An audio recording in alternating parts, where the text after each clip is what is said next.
Death Mage Chapter 188, The Squirming Demon King and His Fragments. Dargzabin, the evil god of mad disaster, squirmed in frustration inside his seal. He had lost his power after being defeated by Ravivifard, and then Xantark had taken that opportunity to seal him away for several thousand years. And now, after more than 10,000 years, the seal suddenly loosened. Naturally, Dargzabin did not let this chance slip away. He used all of his strength to throw off the seal, achieving his revival. It was fortunate that he had managed to regain about half of his lost power while he was sealed away. And then, the moment he leapt out from his seal, he was sent flying by a breath attack from Tiamat, the Mountain Queen Elder Dragon God. It has been a while. Go back to sleep. Tiamat hissed. After that, Dargzabin was immobilized by the endless attacks of the moon giant Diana.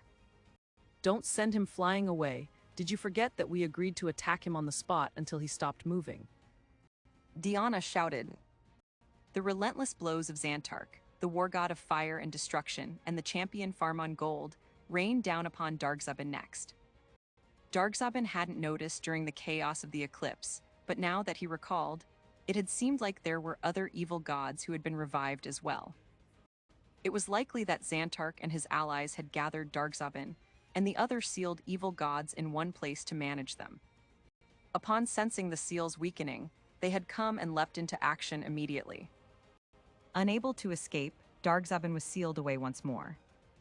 This was the only possible outcome, as he had reappeared in the midst of his enemies with only half of his original power. Now, he had less than a tenth of his original power. His current state was equivalent to a human being riddled with wounds, on the verge of death. It would be an impossible task to make a full recovery from this state unless he somehow gained an enormous number of followers. Curse you, curse you! He groaned. His hatred for Xantark, Farmon, Tiamat, and the others deepened, but hatred alone wouldn't return his power. There was no telling when Dargzabin would be able to escape the seal. The only thing that he could do was curse those who had sealed him until the seal somehow loosened once more. Or at least that was supposed to be the case. The seal will loosen once more, huh? Suddenly, the seal warped and came undone, without Dargzabin even struggling against it. He had been freed. It was possible that the god seals had all loosened together due to some event, just like before. Dargzabin decided that he would not let this opportunity slip past this time. He would certainly make his escape. He leapt forth from the seal, gaining speed to try and take to the skies. He had to get as far away from this dangerous place as possible, and set up his divine realm to heal his wounds. Exacting vengeance could come afterwards. His elated laughter was cut short as he crashed unexpectedly into a ceiling. He was not damaged, as he was currently in an illusion-like spirit form, but this was greatly surprising to him nonetheless. What is this place, a dungeon? Indeed, Dargzabin's second resurrection had taken place inside a dungeon. The sky was clear and blue, but this was actually an enclosed space, and there was an invisible ceiling that prevented ascension beyond a certain height. Even though the attacks of his foes several days ago had reduced his power to a tenth of its original amount, he was still an evil god. No ordinary wall or ceiling would contain him. But that didn't apply for the walls and ceilings of a dungeon. If Dargzabin was the master of this dungeon, then he would be able to do as he pleased, but he had no memory of creating such an unpleasant dungeon with clear blue skies and green forests.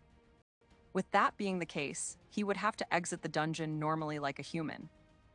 But he had little strength remaining. Though it pained him to admit it, it was likely that he would be defeated if he were to encounter a rank 10 monster. Fearful and wondering whether he would be able to make it, Dargzabin turned towards the surface. In the next moment, his mucus-like body froze as if solidified. The Demon King was up there. Gyujura-nis. Dargzabin murmured, recalling his former master, the dog who had been defeated by the champions. No, it's not him.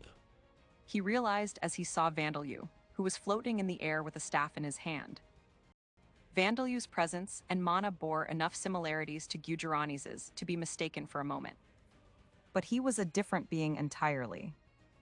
So you're Dargzaban, the evil god of mad disaster. The one who is said to have caused numerous disasters during the Age of the Gods as a member of the Demon King's army, and laid waste to the Demon Continent as well after the Demon King was defeated. Vandalu said, addressing Dargzaban, the evil god with the appearance of a mass of thick mucus with eyes and a nose on its surface. I am the successor to the champion Zakart and the holy son of Veda, Vandalu Zakart. He continued, not waiting for a response. You can obey me or be devoured and destroyed. Make your choice. Obedience or destruction. Given this choice, Dargzaban found himself unable to move right away. He understood that despite Vandalu having the appearance of a mere boy, he possessed the power to destroy him, just as he said he would. The proof of this was that Dargzaban could detect a familiar scent coming from the staff in Vandalu's hand, which was longer than the height of his body. Jubarzo, so it is made of that fool's bones and magic stone.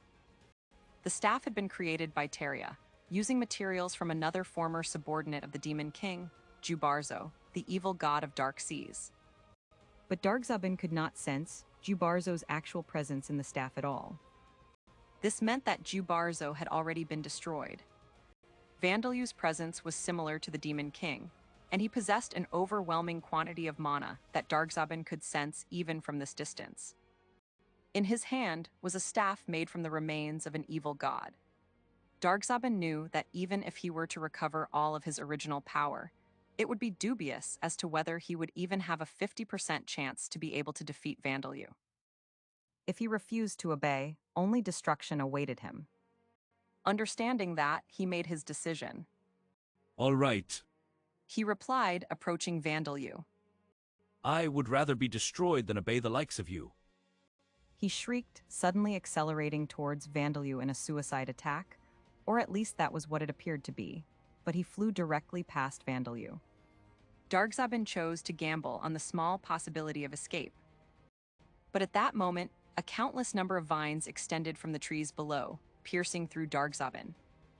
A five-headed, one-eyed elder dragon with a single tail leapt from the forest, releasing projectiles of light from three of its heads. Zazagante Fidder curse you.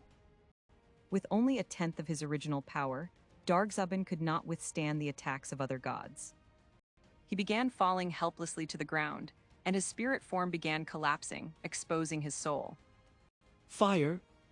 Said Vandalu, using telekinesis to fire a Demon King's horn from a cannon barrel created from the Demon King's blood, aiming directly at Dargzaban's exposed soul. Unable to even give a dying scream, the soul of Dargzaban, the evil god of mad disaster, was consumed and destroyed by Vandalu.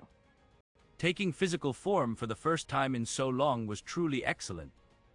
Said Zazagante. Indeed, taking physical form makes me truly feel like I exist. Said Vidurg's first head. The two of them were nodding in agreement with one another, having had their spirit forms converted to physical forms by Vandalu's death attribute spell, Materialization. Our surprise attack went well.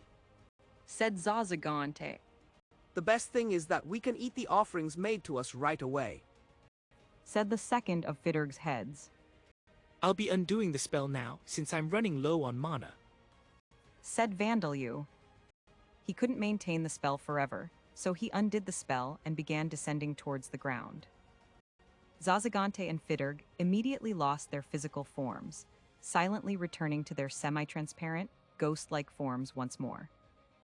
He could manage materializing ordinary ghosts, but doing so with gods, even those who had lost most of their power, was quite the burden on Vandalu despite his vast mana pool. It was unlikely that he would have even considered it if he didn't have the staff made from Jubarzo. Did you gain the experience points? Zazagante asked Vandalu. Vandalu checked his status.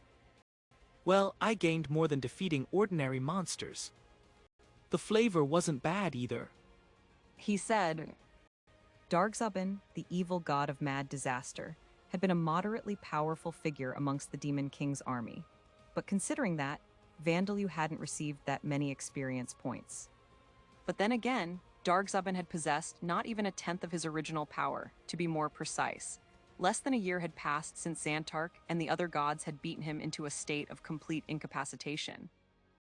In other words, when he came out of his seal, Dargzabin had been severely wounded and on the verge of death, essentially right by death's door. He had only been able to move in that state because he was an evil god. It wasn't surprising that he hadn't provided many experience points. Come to think of it, do gods receive experience points as well? Asked Vandaloo. I've heard that gods don't have statuses. The status system was something that Ricklint, the genie of time and magic, had created for humans, and the demon king Gujarani's had manipulated it to apply to monsters as well. Thus, the gods who had existed since before the status system, and were superior beings to humans in the first place, did not have statuses. The only exceptions in which they gained statuses was when they possessed vessels or were reincarnated. There is no meaning in experience points for us. Said one of Fidurg's heads. But when we're feeling good and physically eat our enemies, we might gain strength, maybe. Said his second head. To be honest, it's our first time having an overwhelming victory over a god, so I don't really know. Said his third head. It seemed that experience points had little significance to Fidurg and the other gods. As Vandaloo reached the ground, Teria emerged from inside him, having been equipped with the group binding technique skill. That was splendid, Van Sama. She exclaimed, scooping Vandaloo into her arms with a well-practiced motion and bringing her face close to his. So, how did the staff feel to use? Vandaloo was the only thing that she could see, because if she didn't do this, she would accidentally end up seeing Fidurg and Zazagante's forms. Even Fidurg, whose appearance was not particularly grotesque among evil gods, would still appear to be a shocking, horrific monster from up close to Teria. Maybe we should keep our distance. Suggested Fidurg's third head. I am actually able to camouflage myself as an ordinary tree. Shall I do it? Asked Zazagante. It is fine. I am not the kind of woman who would interfere with the friendships of gentlemen. Said Teria with a stiff voice, inadvertently squeezing Vandaloo harder. As you can see, the Jubarzo staff is fine. Said Vandaloo, holding out the ominous-looking staff made from the bones of an evil god, with a dark blue magic stone glinting at its tip. Mage's staves possessed the function of preventing wasted mana as it flowed and concentrated during spellcasting, making the mana easier to control. Considering their convenience, they were considered essential items for most mages.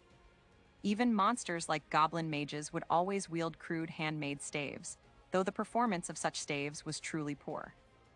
However, Vandaloo had never wielded a staff up until now.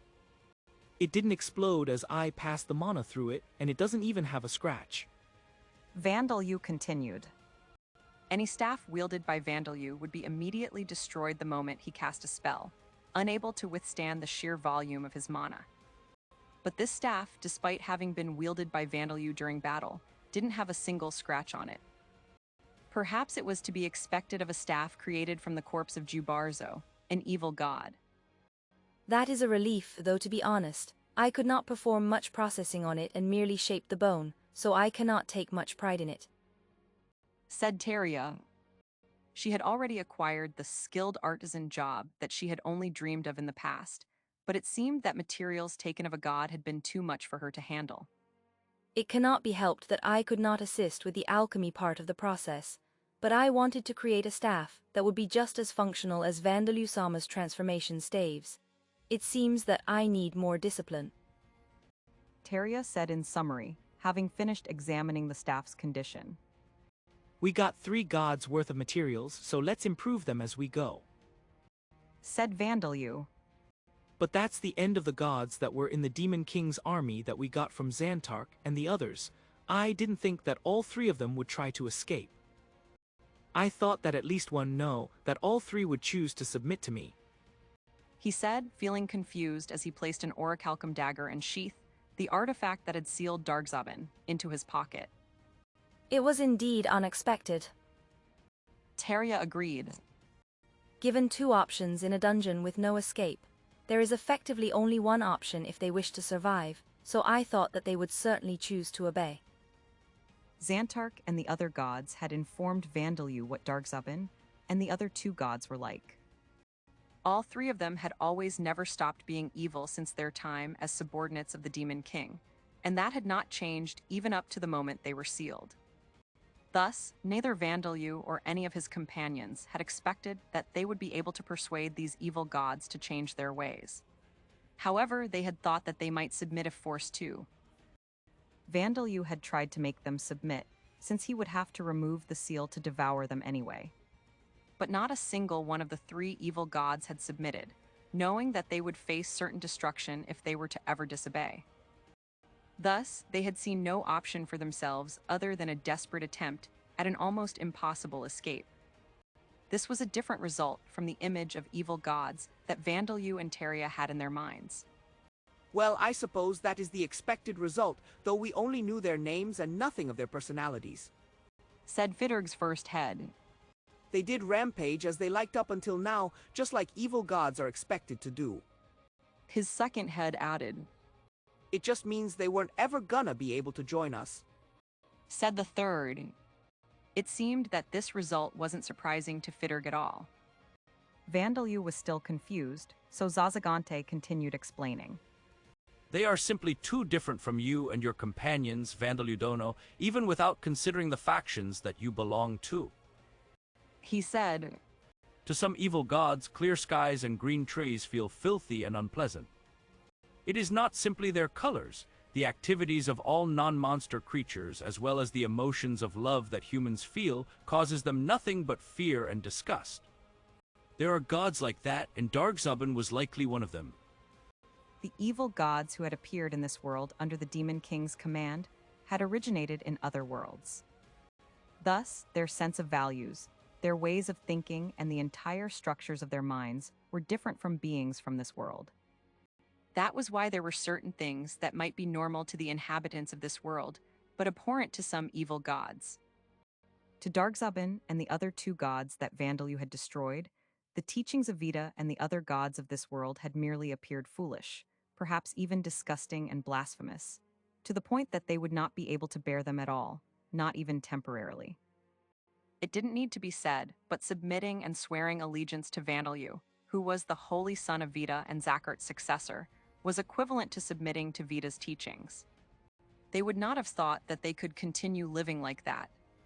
Even if they chose to submit and survive for now, they would be unable to bear obeying Vandalu, and once they disobeyed, just by committing fiendish acts which were completely normal to them, they would be destroyed.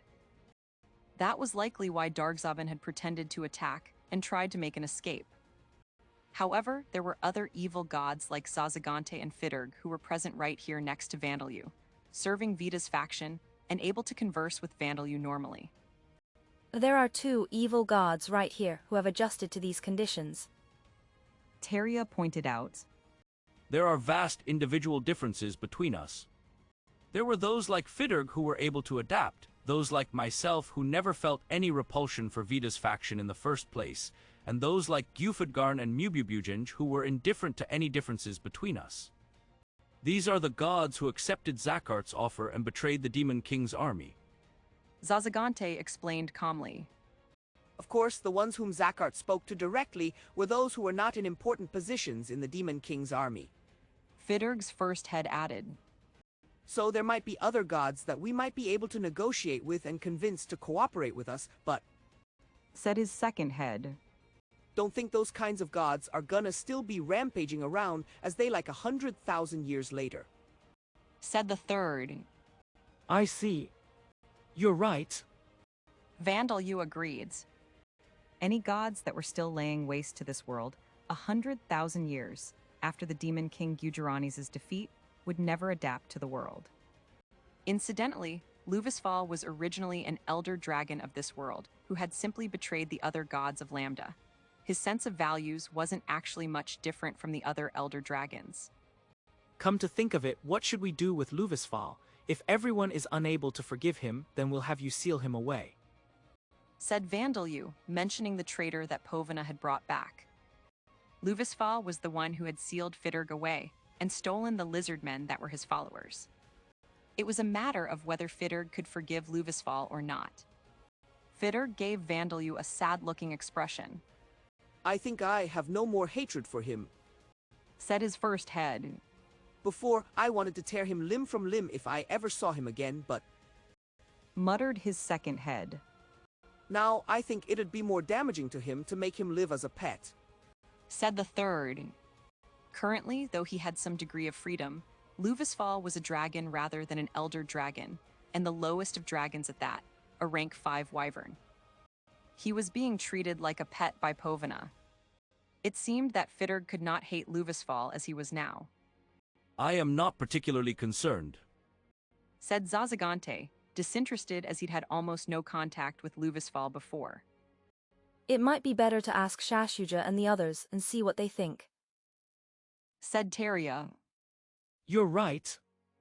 Let's go and see them after I see how Mom is doing. said Vandalyu. And so, Vandalyu headed for the Great Marshlands after spending about an hour talking to Darsha, who continued to sleep inside the capsule. He met Shashuja, who happened to be observing the Armans training. The Armans were the crocodile-like people who had mutated from lizard men through death attribute magic, and were now larger than Shashuja. Vandalyu asked Shashuja about Luvisfal, but Shu Lashashay. Shashuja hissed. It seemed that he didn't even remember Luvisfal's existence, let alone hate him. The lizard men's worship in the past was a simple thing. They had only known that they were worshipping a god and couldn't even distinguish one god from another. With that and the fact that Luvisfal hadn't directly oppressed the lizardmen tribes, Shashuja didn't even remember who Luvisfal was. And so, Luvisfal's life as a pet was set to continue without incident. Your vitality has increased by 10,000. Your strength, agility, stamina, and intelligence have increased by 1,000. The levels of the rapid regeneration, magic resistance, venom secretion, claws, fangs, tongue, enhanced agility, body extension, tongue, artillery technique, god devourer, and soul devourer skills have increased. The improved attack power while activating a magic cannon skill has improved to medium. Status effect resistance has awakened into the status effect immunity skill. Yawned the Grain Nation. It was the Western vassal nation, with vast lands filled with granaries that supplied the Amid Empire. It was separated from the ocean by rows of rocky mountains, but it was a nation with moist soil that blessed the people with the gifts of the earth. Yond was on the opposite side of the Amid Empire from the Mergshield nation, so it had never been directly exposed to war. It was always filled with a peaceful air.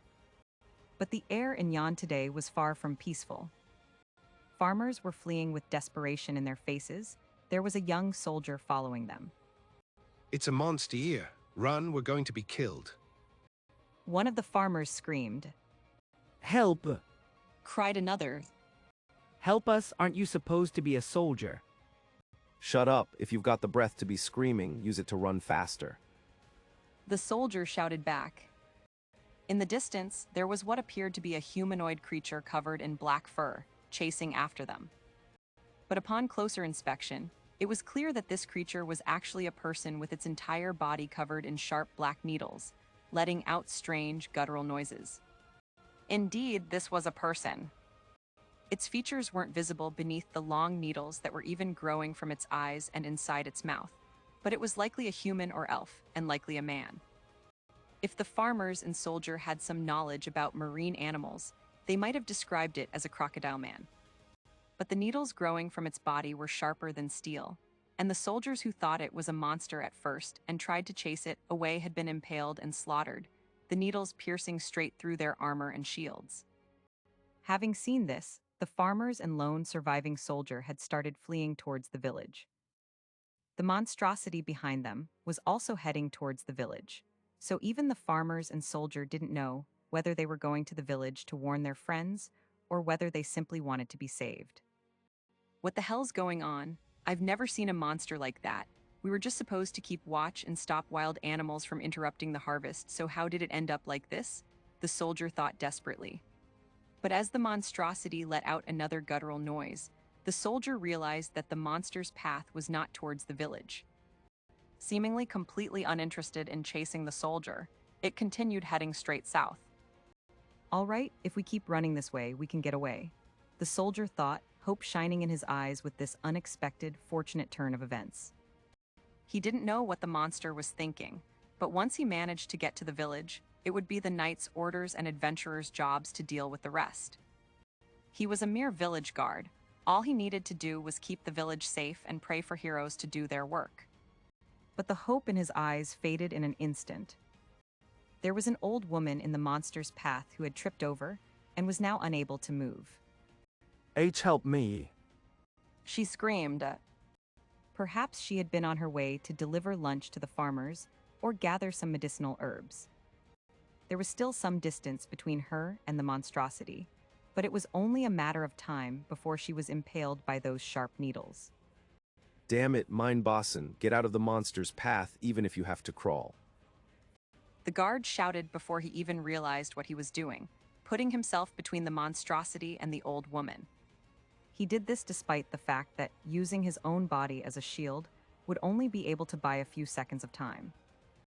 Despite the fact that there was no way he had been born into this world, only to extend the life of an old woman whose name he barely knew by a few seconds.